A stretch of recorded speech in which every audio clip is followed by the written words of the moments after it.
Tuesday, halfway through the week. Thanks for being with us here on First Take. Skip Bayless, Molly Karaman, look who's back, your boy. Feeling the music. Stephen A., good to see you. How we doing? What's up, y'all? What's up? Good morning. How y'all doing? I missed you, man. Wasn't the same without you. Well, you know what?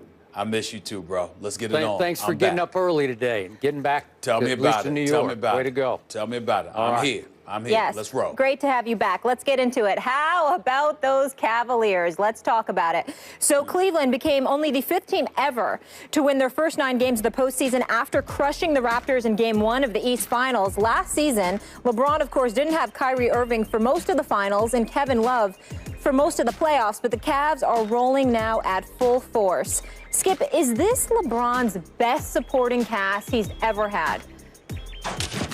I say no. And yet, Stephen A. Smith, I continue to hear again and again, I even heard it on this show in your absence yesterday, that this is clearly LeBron's best supporting cast.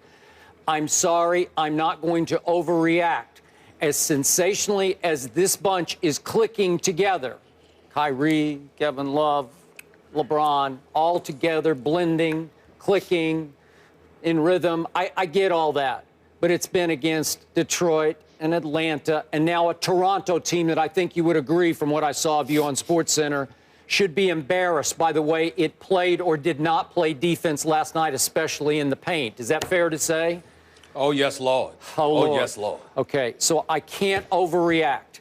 To me, I'm still going to favor slightly those 2 teams that helped LeBron win his first and second rings in Miami. And you know what the bottom line to me is, and you know how big a fan I am, Stephen A., but I'm sorry, those 2 teams had a guy named Dwayne Wade, a proven champion, a proven superstar, riding shotgun with LeBron James, sometimes teaching him the ropes of how to get it done at the highest level in the NBA Finals.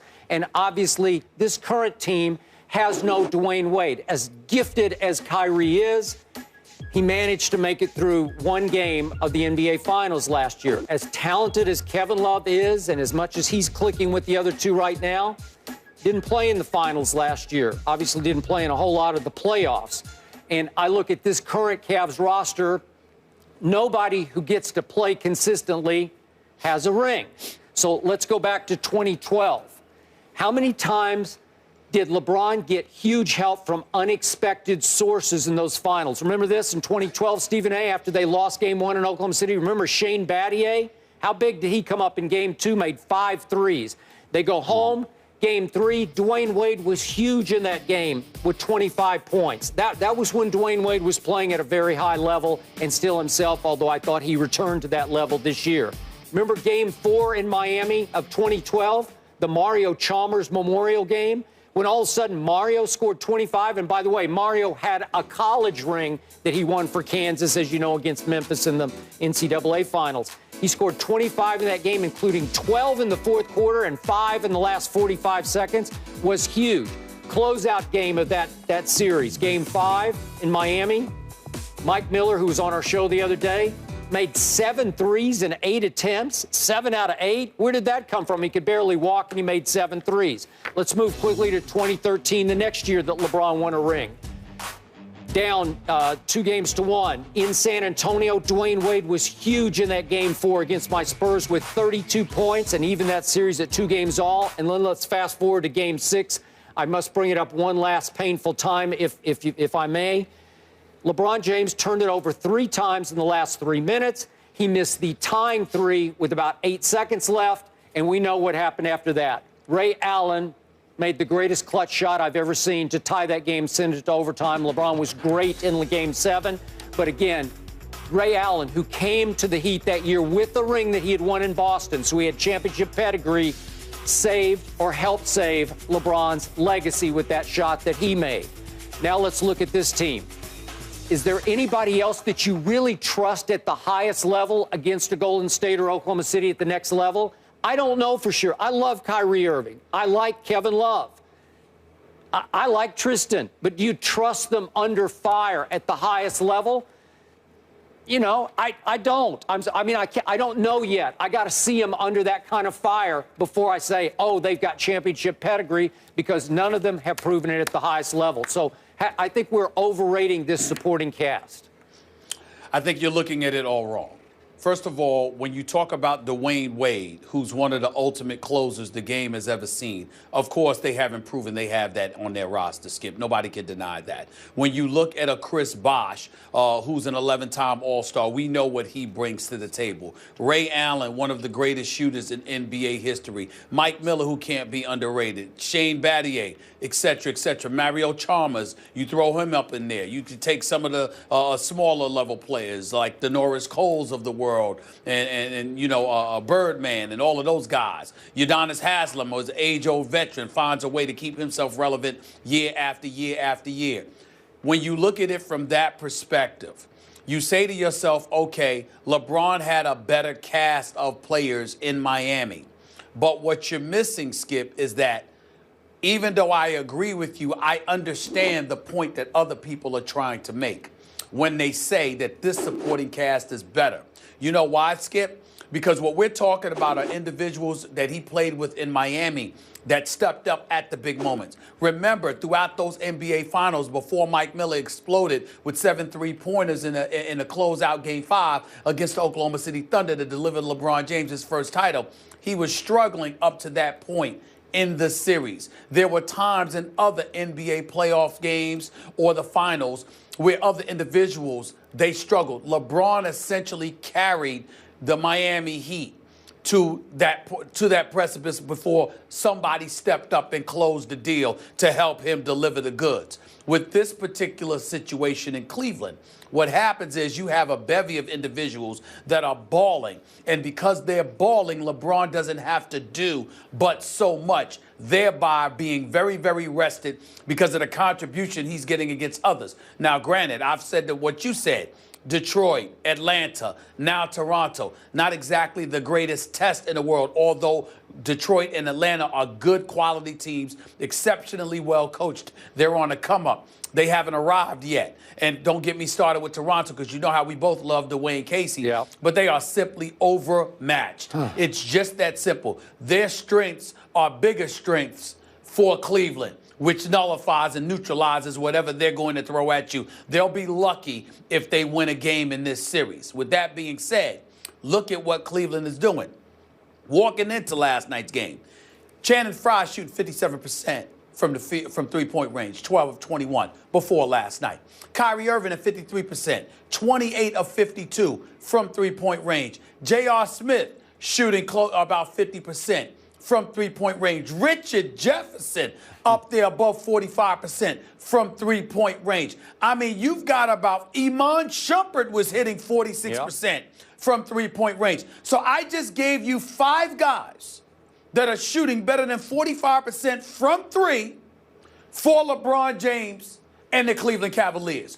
You're moving the basketball. You're trusting one another. You're sharing the basketball. You've got Kevin Love more involved and looking like an all-star again. So when you look at it from that perspective, that's not something we saw in Miami. We saw LeBron carrying a hefty load and those guys closing the deal for him in pivotal moments when, for one reason or another, he was unable to do so. Here, they're not even allowing it to get to that point because the other guys are carrying a load en route to those closing moments, thereby not just nullifying, the figurative closing moments because it doesn't really exist because they're blowing people out. That's what you got here. That's why people are looking at this a bit differently than they looked at Miami. Okay, I get everything you just said. In fact, I'll go this far. I'll say that on just pure, raw talent, maybe not proven talent, this team is overall, top to bottom, more talented than those Miami teams. Not sure about it, but I'm going to give you that by about that much. But you realize I'm actually, ironically, I'm trying to defend LeBron here because I think it's unfair to him right now to say, oh, he's got his best supporting cast, because you can do it on paper, you can do it talent, you can do all-star appearances or whatever you want to do just on pure talent, but you can't do it on pedigree. So in the end, I keep saying this, I can't, in my memory, think of another superstar who has had an easier path to the finals than LeBron James is having right now. Because to your point, he can put it a little bit on cruise control. Not that he ever takes plays off, but he doesn't have to go all out in these games because he does have such an array of snipers, and everybody is clicking and hitting threes at such a high percentage. But you know and I know what's about to happen. Pretty soon, it's going to be Oklahoma City or it's going to be Golden State. And then LeBron is going to have to take it way up to whatever he has left. He's going to have to play at that level to beat one of those two teams. So my point is, I don't know if the guys riding shotgun with LeBron right now are as trustworthy as Dwayne was, and even Chris Bosh and Ray Allen and Mike Miller and Shane Battier. I'm not sure about that. Well, the chances are they're not as trustworthy, Skip. They have to prove that. That's There's correct. no question. But the flip side to it is that all you can go by is the body of work that they're putting on display now that they've been in this situation. Kevin Love and Kyrie Irving are healthy. J.R. Smith has settled. He ain't running the streets anymore. The man's married. He's going home. His definition of a recreational activity doesn't have anything to do with the nightclubs anymore. It has something to do with golf, but that's about it. All right. And so when you look at it from that perspective, then you've got the Iman Shumperts of the world and others.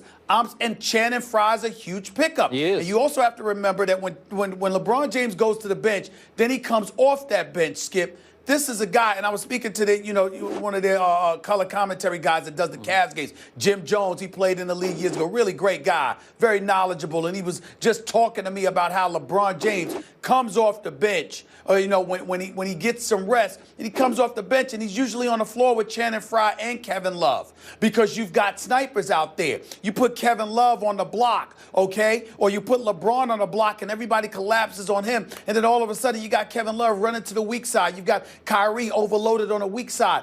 You got to pick your poison. What are you going to do with these guys?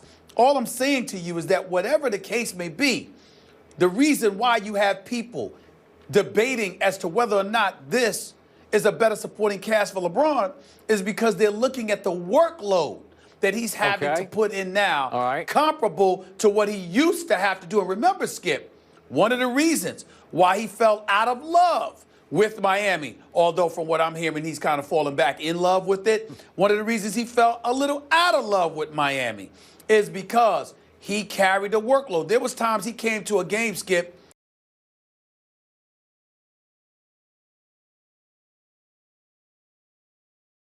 was going to play and shoot around, and then come an hour before game time, he finds out that Dwayne Wade can't play. These are the kind of things he doesn't have to deal with anymore in Cleveland, and that goes a long way. All of those things contribute to the debate about this issue. Yep, but in the end, are you switching out? Do you think this is going to be a sweep? I said it would be in 5, but I have my doubts now. Well, I have serious doubts, but I look at Valanciunas. If he comes back in Game 3 on their home court in Toronto with that crowd, they could make it interesting for a game. I said before the series, this will probably end in 5, possibly in 4. Yeah. I'm going to stick to that, but I got to tell you, Toronto, listen, they had a great season. They've got good young talent. They are simply overmatched. They're too small, and they don't have the depth and the strength of their team.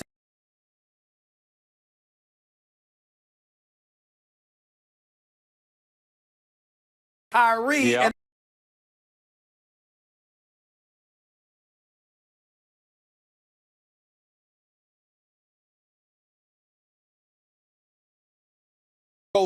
I see no way Toronto wins this series, and it's highly likely that highly unlikely they'll even win a game. But I'm holding out hope that Valanciunas can make it interesting for one afternoon. That's about the best Canada can get. So can't be any we better agree. than that. Bottom line, LeBron is going to be as rested physically and mentally as he ever has been going into an NBA final. Not mentally. Not mentally. Physically, yes.